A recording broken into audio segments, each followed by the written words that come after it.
So hello, Taos County. Darian Fernandez, your Taos County Democratic Party chair here. And we have with us today for sitting for an interview, one of the candidates for Taos County Clerk, Valerie Rael-Montoya. We're going to spend a few minutes interviewing her so we can get a better sense of who she is as a candidate and she can make her pitch to the voters. Valerie, thank you for joining today. Why don't you start off by introducing yourself? Well, hello, everyone. For those of you that may not know me, I'm Valerie Rael-Montoya, as Darian mentioned. I am a candidate for Taos County Clerk. I've been employed there for 14 years, and in that time, I have strived to make sure I have learned every aspect of that office. I started from the bottom up. I started as a deputy clerk, moved on to be the county transcriber, which does the minutes for the commission. I then became the lodger's tax coordinator, which I also currently do. And with that, I'm able to provide and assist local events to get grant funding for advertising for the events that happen here in Taos and bring more money to our county. So I'm grateful for that opportunity. I'm also currently the chief deputy clerk. I've been the chief deputy clerk for about 7.5 years. And in that time, I've been able to work on 4 budgets, assist with Bureau of Elections. I work on probably, I would say, about over 20 elections of all different sorts.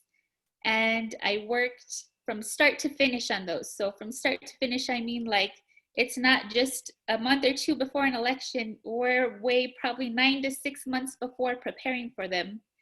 And so after that, we still have quite a bunch of work to do after that. So it's a lot of work. It's high detail information, confidential information, and you have to work under high pressure for sure. It's definitely multitasking in all aspects of that office. And I just feel that I have the experience and I've worked hard to get where I'm at, and I feel that I'm ready to be your next county clerk. What are some of the other duties of a county clerk? So we oversee, like I said, budgets. We have to stay up to date with statutes that are approved through legislation, and that's always mostly affected in the Bureau of Elections. Those are constantly changed. Not so much in the clerk's office is there much of a change. Maybe fees would be affected, but other than that, not too much. We do overseeing of 8 to 10 staff members in that office. We handle inspection of public record requests, the minutes for the commission meeting. We also do recording of property deeds and public information, marriage licenses, work with a probate judge, and it's just a lot to do with customer service. What are some of the important qualities that someone should consider in a clerk? So definitely it's open door, which we have all the time with constituents as well as county employees. It's important to have that relationship. You know, it's important because we deal with public records and we want to make sure that everything's transparent and available. Information that needs to be confidential, we make sure it's secure and confidential. We make sure that, you know, our voting information and process is clear and precise, and there's no reason to worry about any security measures in place. So it's very important that the laws are followed. Okay. How many people work in the clerk's office? So currently there's 7 altogether, but that's not fully staffed. So a fully staffed could be up to 10 people, including myself. Okay. And what changes has the clerk's office had to make in light of COVID-19?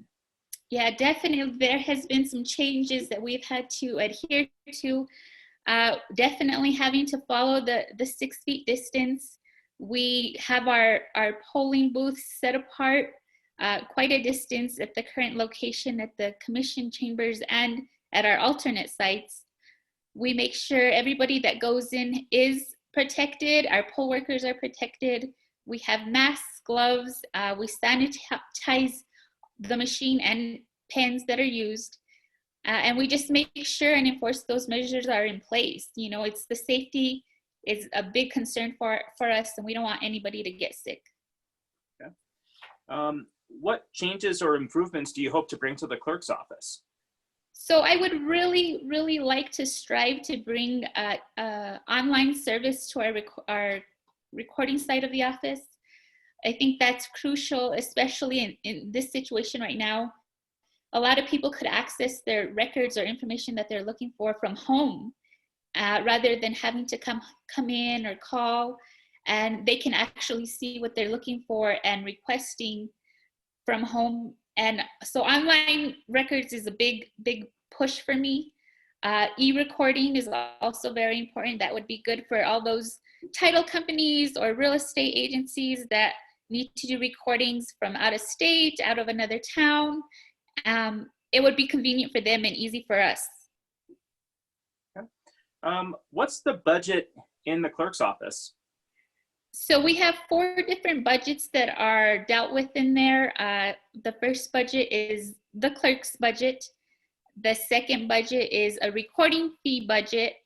The third is Bureau of Elections. And we have the fourth one, which is the lodger's tax budget. And all those are over, I would say they start from 150,000 to about 500,000 in each different budget. Okay.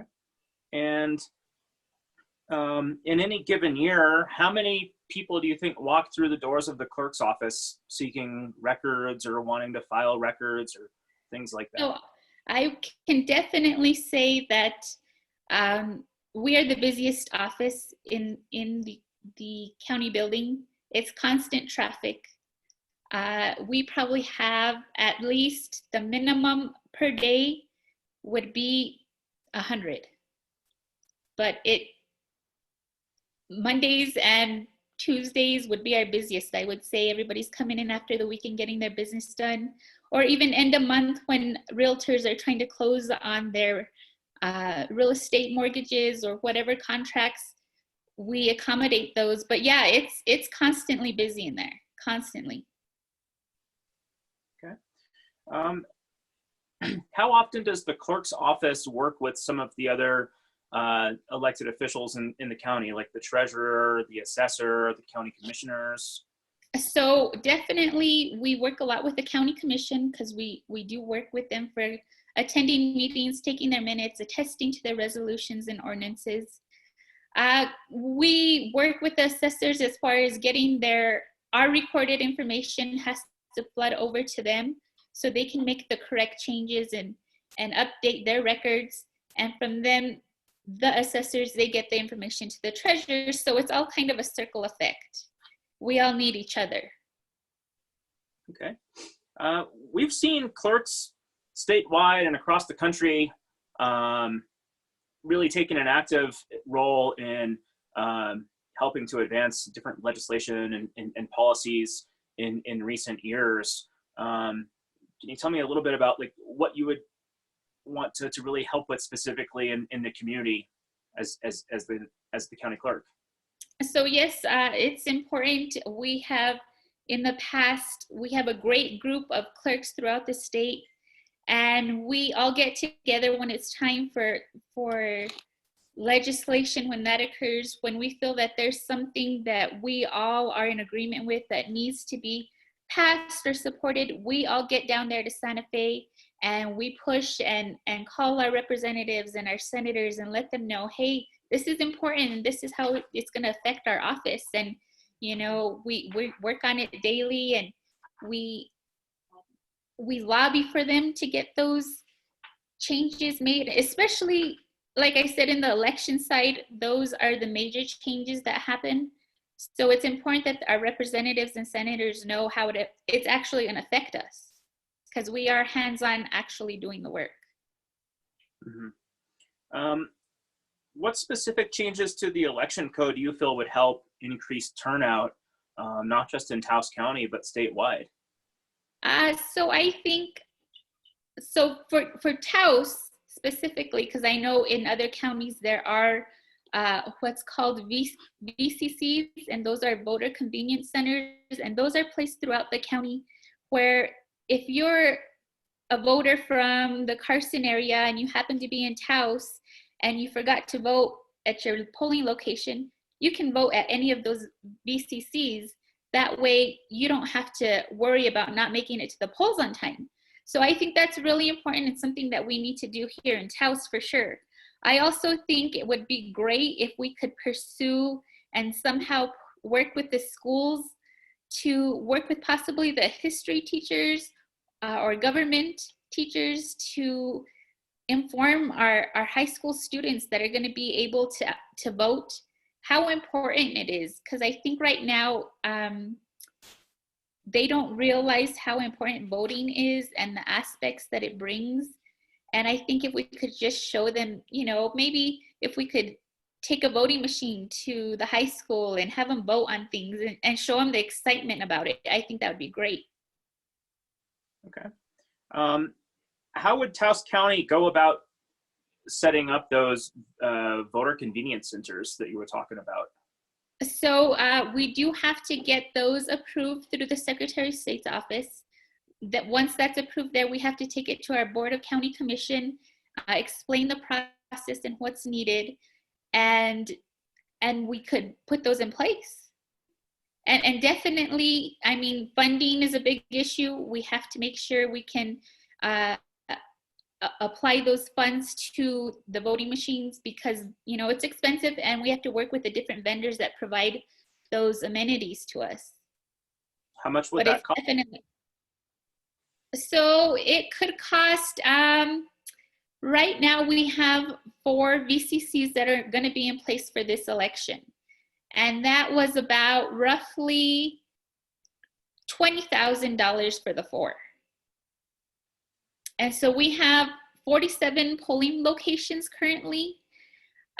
So in that, we would just have to format them to combine all locations to those, how many VCCs we want to have in place throughout the county. Okay. So for this election cycle, we do have some VCCs set up. Yes. Where are the locations? So on election day, there's going to be voter convenience centers in place. It's going to be one at the county courthouse, one at the Cuesta, village of Cuesta, one in Peñasco at the community center there, and one in El Prado at the water and sanitation district there. So anybody can go to any of those locations on election day and vote, whether it's your precinct or not. Okay. And not every precinct is going to have a polling location this election day, correct? That is correct. We're only going to have 12 polling sites open. Okay. I know a lot of clerks across the state were part of this lawsuit asking the New Mexico State Supreme Court to allow just a mail-only election. Was Taos County part of that? We were. Yes. Yes. Okay. What was the reasoning from the clerk's office? So safety was our number one reasoning. We felt that it was important that our staff, our poll workers, our voters are safe, and you know, an all mail keeps everybody safe. There's just a lot at risk, and we want to make sure people are safe and secure, and there's no worry about a mail out election. There's no worry of fraud. We take our job very seriously. Okay. Are you going to be voting by mail this election season? I already got my ballot and sent it in the mail. Right. How many voters would we typically see in a primary year like this? So because this one is a presidential, you know, those ones are always a higher voter turnout. But I know right now we have over 25,000 registered voters in Taos County, and it's not just Democrat, Republican, it's all voters. So that's 25,000. On average, we could probably say we get about 25 to 30% people that come out in the past. But I think this one is going to be a big one. We're going to have quite a turnout, especially because we're getting a lot of requests for absentee ballots. I know the last time I checked in, I believe on Friday, they had about almost 500 voters at the courthouse, which isn't that much. It's not that much. And we've had close to about 5,000 applications that have been requested in absentee ballots.